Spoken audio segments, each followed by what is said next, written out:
উচ্চ আদালতের নির্দেশ সত্ত্বেও রাজ্যে অনুষ্ঠিত হচ্ছে না ভিলেজ কমিটি নির্বাচন।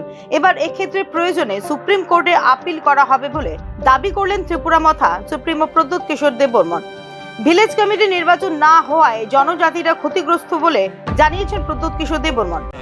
मैं अपने लॉयर दिल्ली में कंसल्ट कर रहा हूँ। हाँ, किससे कहाँ पे?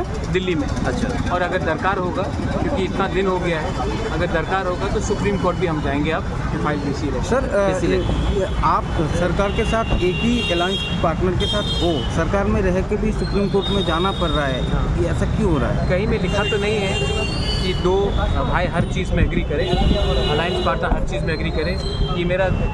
ये हमारे लोगों का एक एक्सपेक्टेशन है कि इतना दिन हो चुका है और अभी भी कोई एक्सप्लेनेशन नहीं दिया जा रहा है। और मोर देन सरकार सुप्रीम हाई कोर्ट का डायरेक्शन है कि इलेक्शन होना चाहिए, और उसके बाद भी अगर इलेक्शन नहीं हो रहा है तो गांव में हमारे गरीब लोग सफ़र कर रहे हैं। हमें उनको जस्टिस, उनको न्याय देना है। और अगर स्टेट इलेक्शन कमीशन डिसीजन नहीं ले रहा है तो हमको सुप्रीम कोर्ट से भी न्याय लेना पड़ेगा या फिर हाई कोर्ट से न्याय लेना पड़ेगा। लेकिन मैं अलायंस के हित के लिए अपने लोगों को कष्ट में नहीं रख सकता। और दूसरा বাংলা ভাষা এবং বাংলাদেশি পৃথক দুটি বিষয়। বাংলা ভাষী মানেই বাংলাদেশি নয়, এই বিষয়টি পরিষ্কারভাবে বোঝা প্রয়োজন বলে অপর এক প্রতিক্রিয়ায় জানিয়েছেন প্রদ্যুৎ কিশোর Debbarman. Understand that Bangla is a very rich language, and Bangla language is even the Rashtragan is written by Kavi Guru Rabindranath Tagore is in Bangla. So there is no such thing as Bangladeshi language.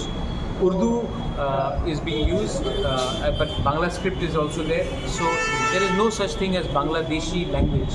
There is a Bengali language. There are different dialects.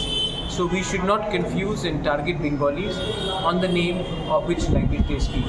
I think any language, people should not be targeted, whether it is Kokborok, Mizo, Tamil, Telugu, Hindi, or Bangla, or even English. Just because they speak that language, there is no such thing as Bangladeshi script. 1994 সালের ত্রিপুরা উপজাতি স্বশাসিত জেলা পরিষদের অন্তর্ভুক্ত village committee আইনের ধারা 20 অনুসারে 587টি village কমিটির নির্বাচন অনুষ্ঠিত করবে রাজ্য নির্বাচন কমিশন।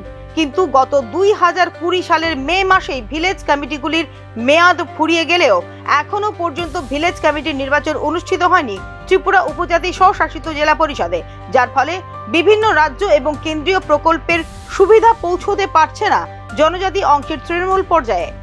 উল্লেখ করা যেতে পারে, গত প্রায় 4 বছর ধরে এডিসির শাসন ক্ষমতায় রয়েছে ত্রিপুরা মথা, যারা বিজেপি নেতৃত্বাধীন রাজ্য সরকারের সহযোগীও বটে।